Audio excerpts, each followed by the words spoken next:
Assalamualaikum warahmatullahi wabarakatuh. Perkenalkan saya Sabrina dari Extra 59. Hari ini saya akan mempresentasikan tentang structural break. Oke, mungkin pertama-tama, apa sih structural break? Structural break atau perubahan struktural adalah suatu kondisi di mana terjadi perubahan mendadak atau signifikan dalam hubungan statistik antar variabel dalam suatu model ekonometrik. Perubahan ini dapat mempengaruhi parameter model seperti intercept, slope, atau variance error dan sering disebabkan oleh peristiwa eksternal seperti krisis ekonomi, perubahan kebijakan, atau kejadian geopolitik. Structural break dapat terjadi pada suatu titik atau single break atau beberapa titik, yaitu multiple breaks. Lalu, kenapa sih structural break? Jikalau kita mengabaikan struktural breaks, maka akan terjadi akurasi model. Model yang diestimasi mungkin menjadi tidak akurat dan menghasilkan kesimpulan yang salah. Structural break juga menunjukkan bahwa parameter model tidak stabil sepanjang waktu, sehingga perlu diidentifikasi dan ditangani. Structural break juga membantu kita untuk memahami dalam membuat kebijakan atau analisis. Kita harus menyesuaikan strategi berdasarkan perubahan struktural yang terjadi. Structural break juga membuat kita menganalisis atau memprediksi yang lebih baik. Dengan mengakomodasikan structural break dapat meningkatkan kualitas prediksi model. Lalu, who is structural break? Siapa sih yang bisa menggunakan structural break? Biasanya kita gunakan ini dalam akademisi atau analisis kebijakan atau juga di praktik bisnis dan statistikawan atau ekonometrikawan. Dan kenapa sih structural break? Structural break itu terjadi ketika ada perubahan signifikan dan tiba-tiba dalam hubungan statistik dan variabel-variabel dalam suatu model ekonometrik. Perubahan ini bersifat permanen, tidak sementara dan mempengaruhi parameter model seperti intercept, slope, atau variance. Nah, kriteria structural break sendiri adalah seperti ini.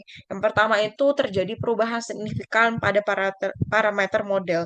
Jadi, terdeteksi nih melalui uji statistik eh, bahwasanya ada perubahan signifikan dan biasanya secara mendadak. Yang kedua, itu kriterianya biasanya dipicu oleh peristiwa besar, jadi peristiwa eksternal yang bisa jadi seperti krisis ekonomi, perubahan kebijakan, atau guncangan eksternal. Nah, ini juga bersifat permanen, maksudnya di sini bukan sementara, dengan bukan fluktuasi musiman atau outlier jangka pendek. Nah, dampaknya itu jelas pada data di mana di level safe perubahan rata-rata main data itu bakalan kayak bisa jadi jatuh atau meningkat secara signifikan dan mendadak.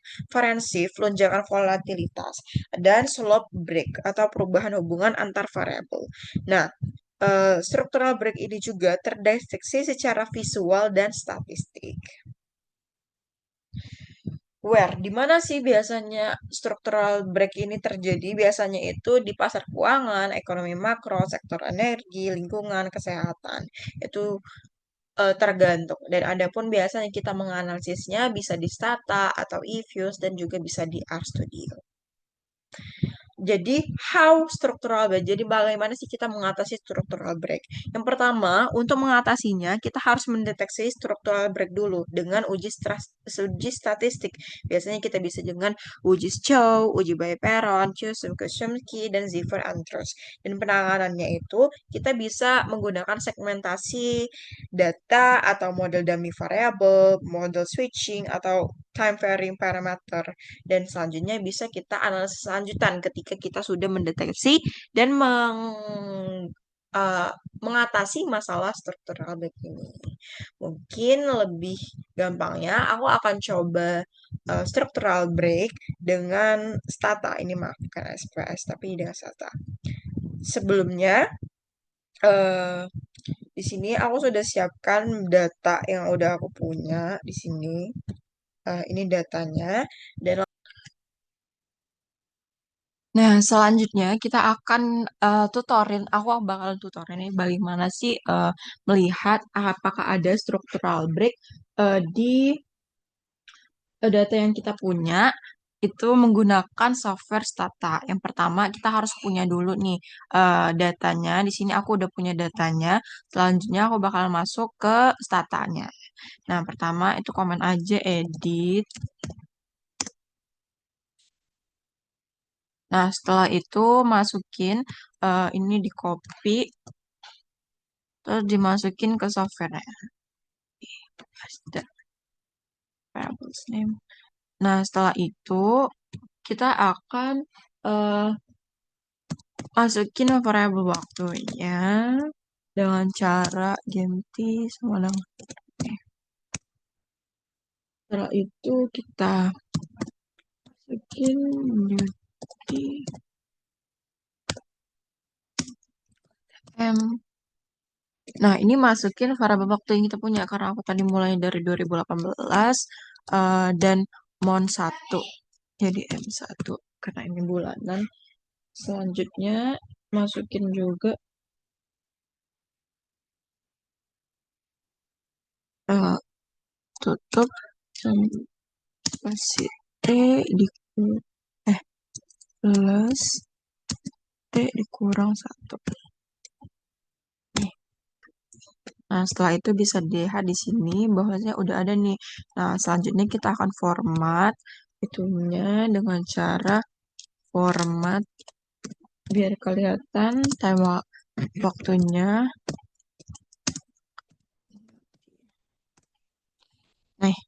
Nah, setelah itu bisa dilihat bahwasanya di sini data kita udah ada variabel waktunya dan di sini udah kelihatan nih ini sampai kapan. Tuh, sebentar aku mau lihat.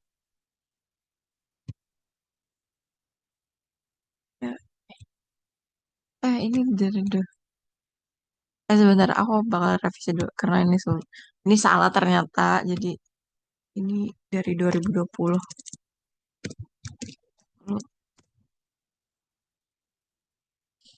Jadi ini bakalan define baru. eh Akan aku benerin dulu ya teman-teman. Variable new T already defined. Oh, karena ini aku salah tadi seharusnya 2000 itu. Jadi aku bakalan ganti aja. New news aja. Ini terus format newsnya. Nah, nah ini yang benar ya teman-teman. Jadi ini yang ini akan aku hide aja. Ya, jadi kita pakai variable news. Nah, ini 2020 sampai 2022. Setelah itu kita akan set waktunya dengan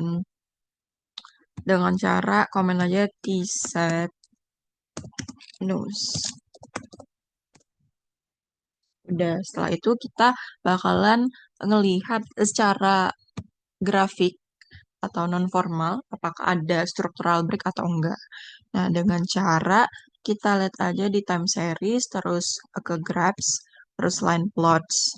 Nah, setelah itu ditunggu kita create terus di sini variablesnya yang rex terus accept terus oke terus ditunggu aja. Nah, di sini kita bisa lihat bahwasanya secara non-formal terlihat nih adanya secara dadakan yang signifikan bahwasanya adanya structural break di sini karena tiba-tiba di sini terus turun banget. Nah, selanjutnya berarti di sini di variabel reksadana ini ada em, structural break karena ada punya perubahan secara tiba-tiba.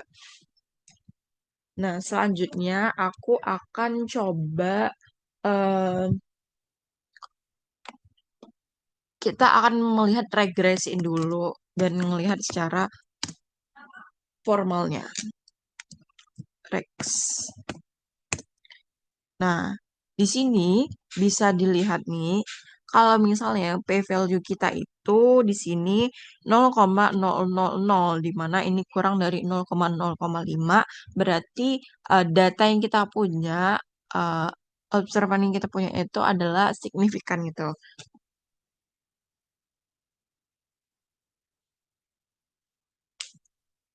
Karena kita udah tahu nih kalau misalnya kita udah signifikan, maka kita bisa lanjut ke uji selanjutnya, di mana kita mau lihat stabilitas data yang kita miliki. Nah, kita lihat nih stabilitas regresi yang kita punya dan kita lihat ada error atau enggak di waktu ke waktu gitu. Nah, kita lihatnya itu dengan cara OLS dan kusum test. Nah, kita bisa lihat, kita bisa langsung eh, di sini estet aja SB kusum.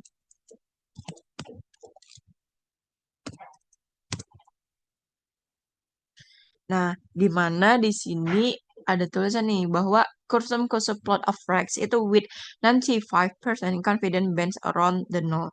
Nah, jadi sebanyak 95% dia melewati batas krisis.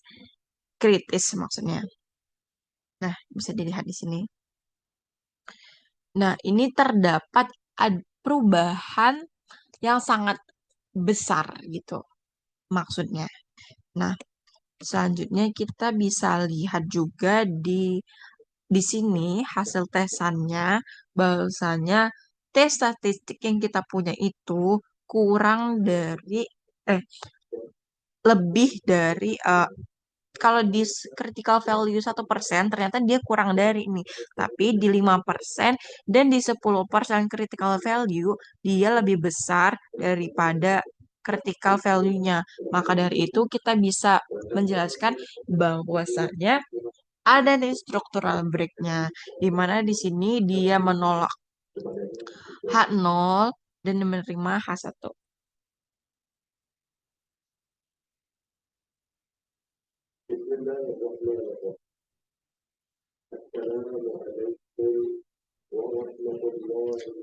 Berarti ada structural break.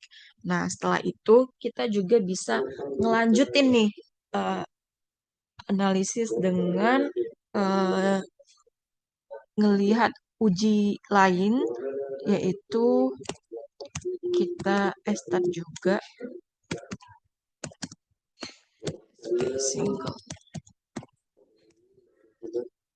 Nah, bisa dilihat nih, di sini ada keterangannya bahwasannya terjadinya structural break itu mulai dari 2020 di month 7 gitu kan. Nah, di sini.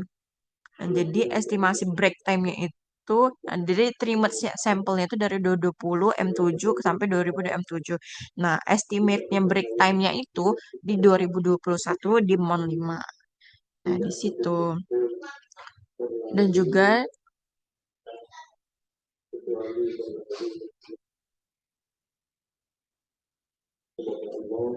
P-value-nya juga di sini sangat kecil, di mana ini menolak H0 gitu. Nah, ini mengindikasikan juga adanya perubahan struktural yang sangat signifikan di 2021 M5. Selanjutnya kita akan melihat secara di 2021 M5 ini apakah selanjutnya di apa sih waktu selanjutnya itu adakah perubahan lain gitu loh. Dengan cara kita komen di sini estet be known koma break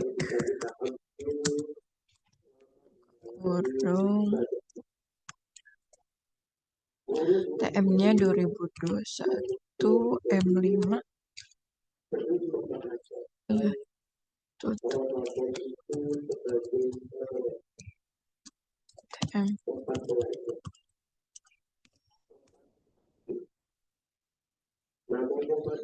Nah, di sini bahwasanya probabilitas kita itu di bawah 0,000 itu kan 0,05. Jadi di sini kita bisa dibilang kalau misalnya dia menolak H0 dan menerima H1. Dan di sini juga berarti menjelaskan bahwasannya ada perubahan lain nih di setelah 2021 Mon 5 itu. Mungkin segitu aja dari aku buat struktural break ini. Terima kasih.